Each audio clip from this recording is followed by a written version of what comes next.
ఓ మనిషి, డబ్బులున్నవాడా, ఆస్తున్నవాడా, అందరి చేత దండలేపించుకుంటున్నవాడా, గౌరవనీయుడా, ఘనత వహించినవాడా, నువ్వెవరివైనా మట్టి మనిషివే.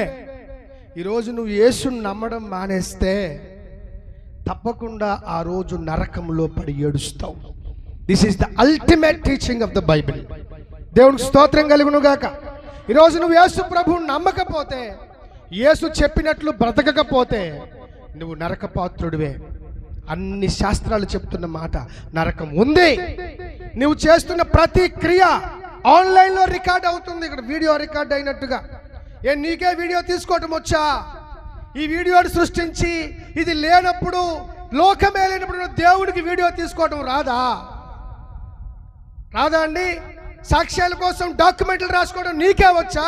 నువ్వు చేస్తున్న ప్రతి పని సాక్ష్యంగా రాసుకోవటం ఆయనకు రాదనుకుంటున్నావా? యువర్ ఎవ్రీ డీడ్, నీ ప్రతి పని, నీ ప్రతి క్రియ, నా వ్యభిచారం, నా వేశ్యత్వం, నా దొంగతనం, నా త్రాగుడు గుణం, నా దుర్మార్గత ఈస్ రికార్డెడ్. నువ్వు చెరపగలుగుతావా? చెరపలేవు. ఎందుకంటే ఈ లోకంను సృష్టించిన వాడు ఆయనే.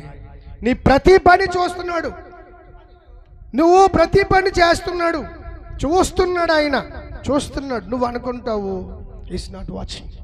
ఆయనకన్నా తెలుస్తుంది. నేను 4 కాదు 8 గోడల మధ్య చేశాను. 8 కాదు, నువ్వు 16 గోడల మధ్య చేసుకున్నా, ఆకాశమునకు ఎక్కిపోయినా, భూమి కిందకి దిగిపోయినా, పాతాళంకి వెళ్ళిపోయినా, ఇంకా ఏ లోకంకి వెళ్ళిపోయినా, నువ్వు చేస్తున్న అతి చిన్న క్రియ కూడా నీ సృష్టికర్త చూస్తున్నాడు. Is watching. కంటిన్యూ చేసిన వాడు కానుకుంటాడా?